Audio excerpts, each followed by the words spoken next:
आपसे तो मैं पहले भी मिला हूँ। यस, आप पहले मिले हैं और मैं इसी ऑडियंस में बैठा था, उस यहाँ पे बैठा था और आपको वहाँ से देख रहा था। अच्छा, और अमरीश के साथ मैं आया था। ओ गॉट इट। अमरीश भारती के साथ आप आए थे? Yes. हाँ, मैं वही सोच रहा हूँ, मैं आपसे मिला हुआ हूँ। हाँ, एज असिस्टेंट आया था मैं। हाँ, अरे गुड टू नो दैट जी, and finally you are here as a guest. My pleasure sir, thank you so so good to much. Meet you. थोड़ा सा आप अपने बैकग्राउंड के बारे में बताइए कि आपने कब शुरू किया, कैसे किया?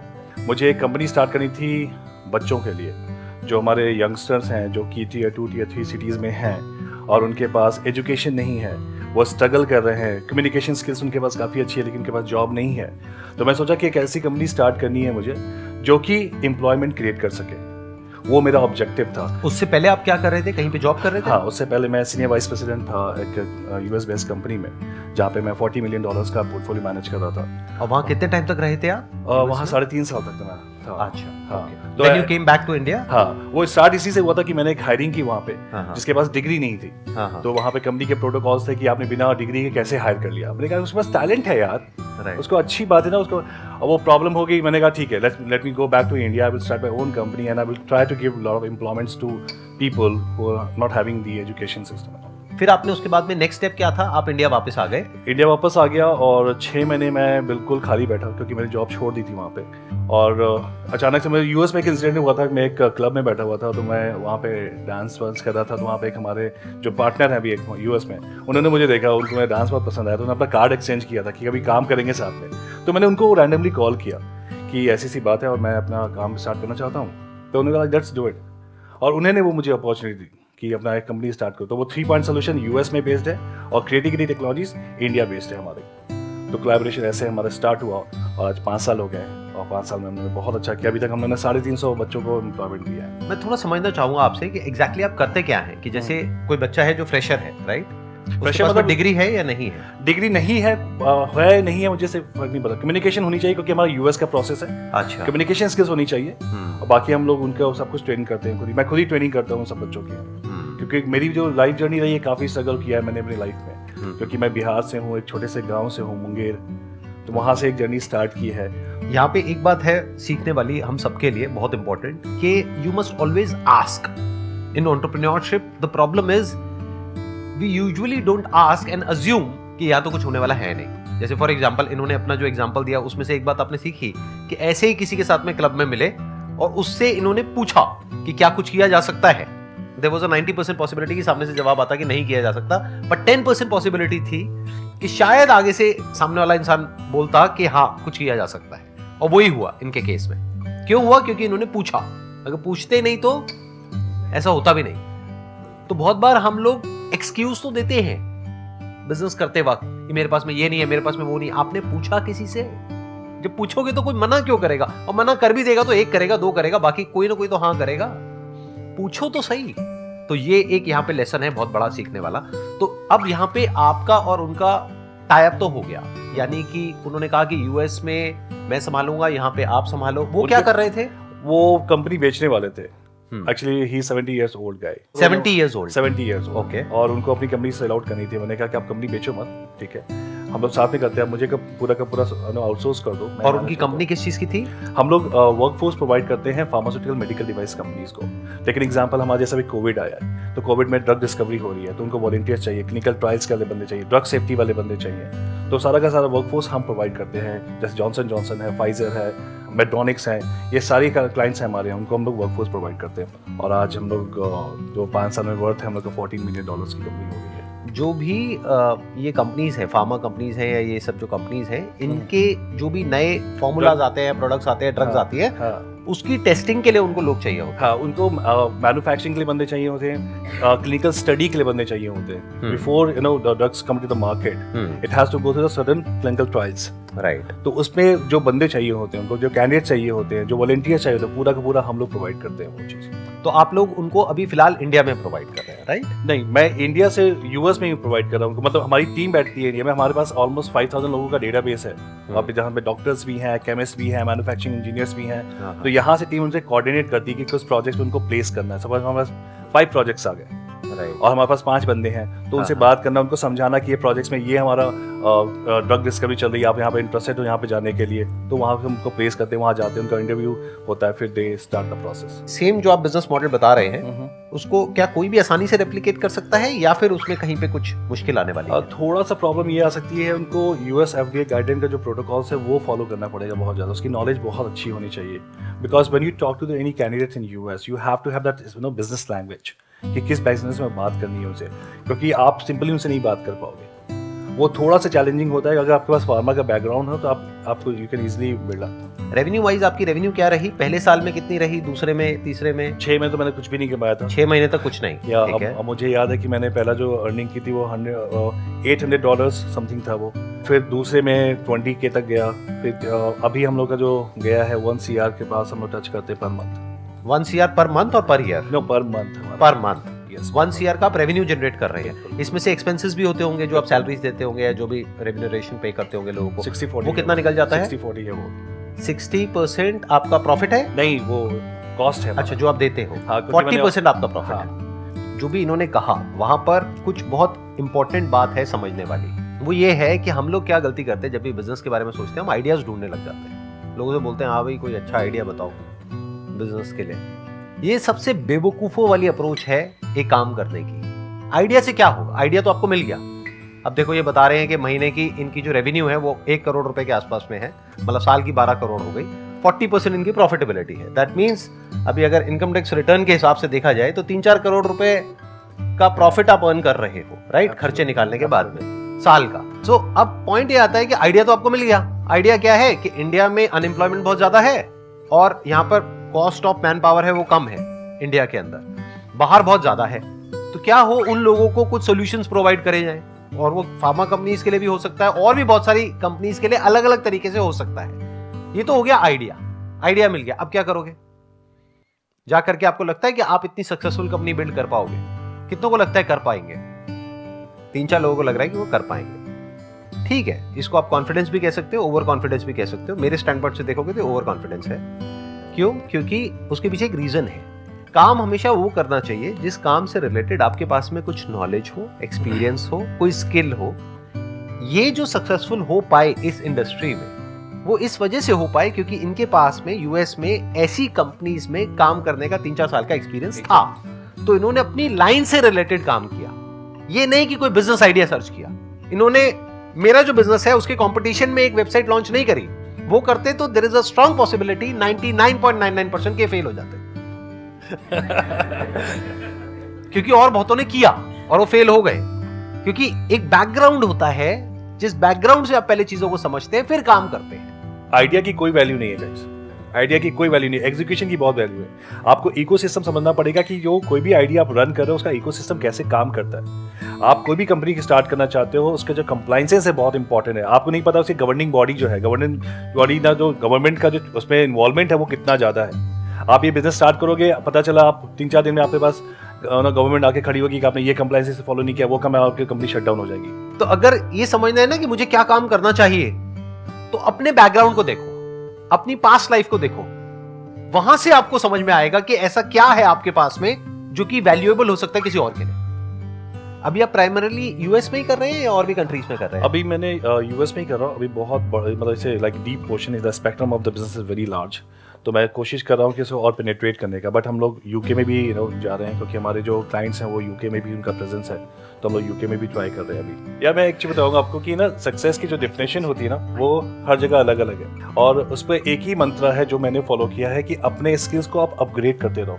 अगर आपने एक स्किल्स में अपने आप को स्टक कर लिया तो आप कभी भी सक्सेसफुल नहीं होगे। जैसे मैं IT की बात करूँ, IT में रोज AI ML आ रहा है आजकल, आर्टिफिशियल इंटेलिजेंस मशीन लर्निंग्स आ रहे हैं। तो जो एम्प्लॉयज़ AS400 में काम कर रहे हैं, मेन फ्रेम में काम कर रहे हैं, उसी अगर स्किल्स में रह गए तो वो हमेशा अपने आप को सक्सेस को नहीं वो फेस कर पाए। अपने आप को, जो मुझे लगता है कि हर बार अपने आप को अपग्रेड करते रहो, और आपको जो आपकी लर्निंग है उसको हमेशा लर्निंग कप्स को ओपन रखो। अगर if you know welcome it with your open arms, definitely you gonna have a success in your life. जो मैंने नोटिस किया कि आज मुझे पता है कि वो मुझे A अचीव कर लिया है, तो B और C क्या होने चाहिए वो आपको पहले से फोकस करके रखना पड़ेगा। आप कह रहे हो सक्सेस को मेंटेन कैसे किया जाए, ऐसा कैसे हो कि डाउनफॉल ना आए। सक्सेस कभी भी मेंटेन नहीं होती है, क्योंकि सक्सेस होती क्या है? Success is a state of mind other than fulfilling your basic needs and having a comfortable life. इतना पैसा होना चाहिए आपको कि आप अपनी बेसिक नीड्स पूरी कर ले और कंफर्टेबली जी सके। दूसरा, सक्सेस के लिए जो इंपॉर्टेंट क्राइटेरिया है that is state of mind. आपके पास में सब कुछ है, लेकिन आप परेशान हो, उसको सक्सेस कहेंगे? नहीं कहेंगे ना। तो ये परेशानी क्या है, ये आती जाती रहती है। डाउनफॉल दो तरीके का होता है, एक फाइनेंशियल डाउनफॉल, एक साइकोलॉजिकल डाउनफॉल। फाइनेंशियल डाउनफॉल को अवॉइड करने के लिए सक्सेसफुल होने के बाद आपको क्या करना पड़ेगा? एक तो जो अभी इन्होंने कहा, यानी कि कॉन्स्टेंटली अपने आप को अपग्रेड करना पड़ेगा, क्योंकि दुनिया बहुत तेजी से बदल रही है आज की डेट में। अगर आप नहीं बदले तो you are out of business और out of work, whatever work you are doing. आपको एंटिसिपेट करना पड़ेगा कि दुनिया किस डायरेक्शन में भाग रही है, ये नहीं जो पास्ट में हुआ, बल्कि फ्यूचर में क्या होने वाला, उसके हिसाब से अपने आप को अडेप्ट करना पड़ेगा, उसके हिसाब से अपने आप को चेंज करना पड़ेगा, तभी आप सरवाइव कर पाओगे। नहीं तो आप बाहर हो, और एक बार फाइनेंशियली आप अनस्टेबल हो गए तो उसको सक्सेस कहेंगे? तो फाइनेंशियल जो डाउनफॉल होता है उसके पीछे जो रीजंस होते हैं उसको हमको समझना पड़ेगा। वो रीजंस क्या होते हैं? एक, हम जरूरत से ज्यादा रिस्क लेते हैं। ऐसे बहुत लोगों की आपने कहानियां सुनी होंगी, बहुत पैसा कमा लिया, बिलियनियर्स थे, ये थे, वो थे, फिर उल्टे पुल्टे रिस्क ले लिए, उनका बैकग्राउंड कुछ और, काम कुछ और किया, उसके बाद में सर के ऊपर आ गया कर्जा, वो सक्सेस मेंटेन नहीं हो पाई। तो सक्सेस को फेलियर बनने में कितनी देर लगती है? बहुत थोड़ी सी देर लगती है। एक गलत डिसीजन, वो गलत डिसीजन क्या? कोई भी ऐसा काम जहां पे रिस्क जरूरत से ज्यादा है या आपकी लाइन से रिलेटेड नहीं है, तो आपको हमेशा रिवॉर्ड और रिस्क को कैलकुलेट करके चलना है, प्लस अपने रिसोर्सेज को देखना है। अरे भाई, जितना पैसा है उतना ही लगाओ ना। ले भी रहे हो बैंक से तो इतना लो जितना कि आप आराम से दे सको। इतना क्यों ले रहे हो कि जो आपकी सारी कंपनियां बिक जाएंगी फिर भी आपके पास में नहीं है पैसा देने के? तो दैट इज वन। दूसरा हो जाता है साइकोलॉजिकली। साइकोलॉजिकली ऐसा कैसे हो कि हमारी जो सक्सेस है वो मेंटेन हो पाए? ऐसा कभी नहीं होगा। साइकोलॉजिकली सक्सेस का मतलब है ग्रोथ, नॉट अचीवमेंट। जैसे फॉर एग्जांपल, आप एक बहुत अच्छे एक्टर हो और 20 साल पहले आपने कोई बहुत बड़ा अवार्ड जीता था, उसको अपने कमरे में लगाया हुआ है, उसको देखे जा रहे हो, खुश हुए चले जा रहे हो। क्या वो सक्सेस है? 20 साल पहले आप क्या कर रहे थे, दैट इज नॉट इंपॉर्टेंट। आज क्या कर रहे हो, दैट इज इंपॉर्टेंट। क्या आप आज काम कर रहे हो, आज अपने काम में ग्रो कर रहे हो, आज कुछ नया कर रहे हो, कुछ अलग कर रहे हो, या वही जो 20 साल पहले आपने किया था उसी को रिपीट कर रहे हो? तो साइकोलॉजिकली जो डाउनफॉल है, जिसको फेलियर भी आप बोल सकते हो चाहो तो, but psychologically ups and downs चलते रहते हैं। सब कुछ होता है आपके पास में, फिर भी मूड खराब होता है। कई बार कुछ भी नहीं होता है, फिर भी मूड अच्छा होता है। कई बार बहुत सक्सेसफुल हो जाते हो, तब भी लगता है कि ये क्या हो गया, ये तो मैं फंस गया। मतलब लड़की ने हाँ बोल दिया, फिर भी लग रहा है कि ये क्या हो गया। और कई बार किसी ने ना बोल दिया, तब भी अच्छा लग रहा है अंदर से, चलो बच गया। तो success is just a state of mind as far as psychological success is concerned. It's just your point of view, how you are looking at life. तो साइकोलॉजिकली डाउनफॉल आना ही आना है। इस गलतफहमी में मत रहना कि कभी डाउनफॉल नहीं आएगा। सबकी लाइफ में अप्स एंड डाउन्स आते हैं। बाहर क्या चल रहा है उससे मैटर नहीं करता है, अंदर क्या चल रहा है वो बिल्कुल अलग होता है in most of the cases उससे जो बाहर चल रहा होता है। बाहर सब कुछ सही होता है, लेकिन एक छोटी सी प्रॉब्लम होती है, उसकी वजह से लाइफ की धज्जियां उड़ी होती है। तो साइकोलॉजिकली सक्सेस का मतलब क्या है कि डाउनफॉल्स आएंगे। ये नहीं है कि डाउनफॉल्स नहीं आएंगे, बार बार आएंगे। एक बार नहीं आएंगे, 1000 बार आएंगे, लेकिन हर बार आप वहां से बाहर निकलोगे और स्ट्रांग होकर के निकलोगे। क्योंकि अब आपको एक और समझ आ गया है कि इस तरह का साइकोलॉजिकल जब डाउनफॉल आता है तो यहां से बाहर कैसे निकलते हैं। इसकी क्या मेंटल हेल्थ से रिलेटेड भी बिजनेस किया जा सकता है? आपके क्या थॉट्स हैं इसके बारे में? बिल्कुल किया जा सकता है, और काफ़ी लोग कर रहे हैं। अगर आप बैंगलोर में देखिए, मैं पॉडकास्ट भी करता हूँ, और मैं पॉडकास्ट पे 2-3 लोगों का मैंने इंटरव्यू किया है। वो मेंटल हेल्थ पे एप्स रन कर रहे हैं, जहाँ पे वो साउंड हीलिंग कर रहे हैं, म्यूजिक हीलिंग कर रहे हैं, राइट। वो ऐप अवेलेबल है, डाउनलोड करके लोग उसको यूज़ कर रहे हैं। तो आप बिजनेस कर सकते हो, लेकिन ये देखना बहुत जरूरी है कि वो आइडिया कितना आगे चलेगा। क्योंकि मेंटल हेल्थ में जब हम बात करते हैं मेंटल हेल्थ में कोई बिजनेस करने का, लोग थोड़ा हेजिटेंट हो जाते हैं, यार ये मेंटल हेल्थ में पैसे क्यों लगाना है। लेकिन listen to Sandeep Maheshwari, right. हाँ, तो अगर आप ऐसा कोई बिजनेस करोगे तो आपका सबसे बड़ा कॉम्पिटिटर तो मैं ही हूँ। मैं जो अपनी सर्विस दे रहा हूँ वो उस कॉस्ट पे दे रहा हूँ कि और कोई नहीं दे सकता है। सवाल उठता है कि क्या मेंटल हेल्थ से रिलेटेड बिजनेस किया जा सकता है? डेफिनेटली किया जा सकता है। इनफैक्ट मेंटल हेल्थ ही क्यों, किसी भी काम से related, any work for that matter, उससे रिलेटेड बिजनेस किया जा सकता है। But what you need to ask yourself is, not me, not him, what you need to ask yourself is how passionate you are for solving this problem. Mental health is a big problem.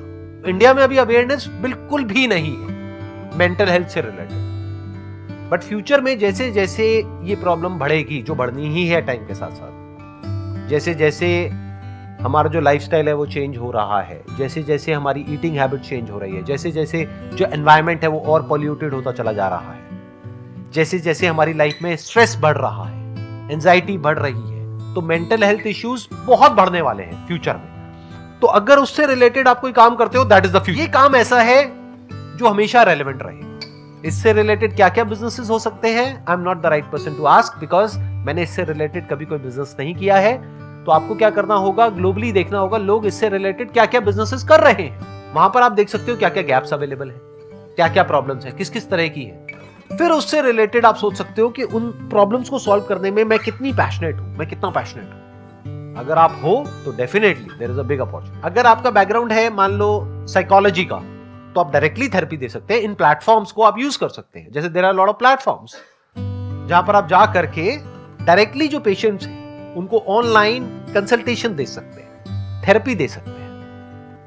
क्या वहां पे पैसा कमाया जा सकता है? बिल्कुल कमाया जा सकता है। तो डिपेंड करता है कि आपका बैकग्राउंड क्या है, उसके हिसाब से सोचना होता है कि हम क्या कर सकते हैं। अभी मुझे ऐसा लगता है ना कि बहुत हद तक ये ना एक फैंसी वर्ड हो गया है स्टार्टअप, और नो मुझे स्टार्टअप करना है। और मैं बहुत लोगों से जब बात भी करता हूँ तो लोग कहते हैं कि ये क्यों करना है स्टार्टअप, क्या रीजन है? अरे यार मुझे अपना बॉस खुद बनना है, अरे मुझे यार वो 9 to 6 वाली जॉब नहीं करनी। अगर कल मेरे बॉस में से चिल्ला रहा था, लेकिन ये जो कॉन्सेप्ट है वो एब्सोल्युटली रॉन्ग कॉन्सेप्ट है। इस पे आप सक्सेसफुल नहीं हो सकते क्योंकि अंदर से फील नहीं हो रहा, आप चीजों से भागने की कोशिश कर रहे हो। Exactly right. और वो ज्यादा प्रॉब्लमेटिक, क्योंकि आपको बताओ जब अपना स्टार्टअप स्टार्ट करोगे आपकी कोई टाइमलाइन नहीं है, आप कितने घंटे काम करोगे, 18, 19, 20 घंटे काम करोगे।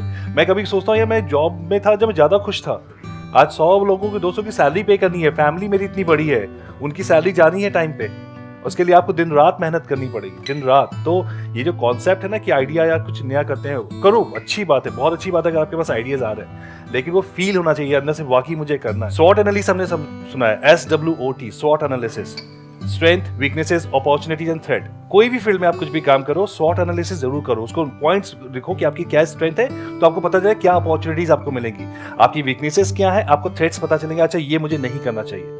आप करके देखो, आप सक्सेसफुल हो गए। ये बहुत ही मतलब कॉमन चीज है जो कि सबको करना चाहिए सर, जो आप हमेशा बोलते हैं कि लिखो, सोचो, समझो। अभी जो आपने क्वेश्चन पूछा उससे रिलेटेड एक बहुत ही सिंपल सा आइडिया आया मेरे माइंड में कि अगर मैं आपकी जगह होऊंगा तो क्या करूंगा। आज की डेट में बहुत सारे सोशल मीडिया प्लेटफॉर्म्स हैं, जैसे फॉर एग्जांपल फेसबुक है। फेसबुक पे ग्रुप बनाना, क्या उसके पैसे लगते हैं? नहीं लगते, कोई भी बना सकता है। तो क्या हो अगर आप एक ऐसा ग्रुप बनाओ जहां पे धीरे धीरे मैनुअली आप लोगों को इनविटेशन भेजो, धीरे धीरे लोग ऐड हो, धीरे धीरे कॉन्वर्सेशन शुरू हो, धीरे धीरे लोग वहां पे पोस्ट करना शुरू करें, वो ग्रुप धीरे धीरे बड़ा होता चला जाए विद टाइम। एकदम से नहीं होगा, 1-2 दिन में नहीं होगा, कुछ महीने लगेंगे, हो सकता है 1-2 साल भी लग जाए, पर जब वो ग्रुप बड़ा हो जाता है फिर आप उनको बोलो कि हम ऑफलाइन मिलेंगे। तो उसके लिए एक जगह हायर करनी पड़ेगी जहां पर सब लोग बैठेंगे और बैठ करके अपनी अपनी प्रॉब्लम्स शेयर करेंगे एक दूसरे से। ये ग्रुप्स उनके भी हो सकते हैं जो मेंटल हेल्थ से सफर कर रहे हैं, उनके भी हो सकते हैं जो कोई पर्टिकुलर बीमारी की वजह से प्रॉब्लम में है, फॉर एग्जांपल कैंसर पेशेंट्स हैं, उनका भी ग्रुप बन सकता है। तो क्या हो अगर उस ग्रुप के आप एडमिन हो और अब आप कहते हो उनको सबको कि हम इस दिन यहां पर इस सिटी में मिलेंगे, इस वेन्यू पर। उस वेन्यू के जो हायरिंग चार्जेस हैं वो नॉमिनल इतने हैं, बस 500 रुपए देना है एक इंसान को। उस ग्रुप में मान लो 1000 लोग हैं और 10 लोग भी आते हैं और वो 500 रुपए भी देते हैं, तो 5000 रुपए आ गए आपके पास में। मान लो जिस जगह पे आपने वो किया वहां पे आपने 2000 रुपए दिया, 2500 रुपए दिया, तो 2500 रुपए की आपकी कमाई नहीं हो गई। क्या ये किया जा सकता है या बहुत मुश्किल लग रहा है करने में? क्या इसमें बहुत इन्वेस्टमेंट है?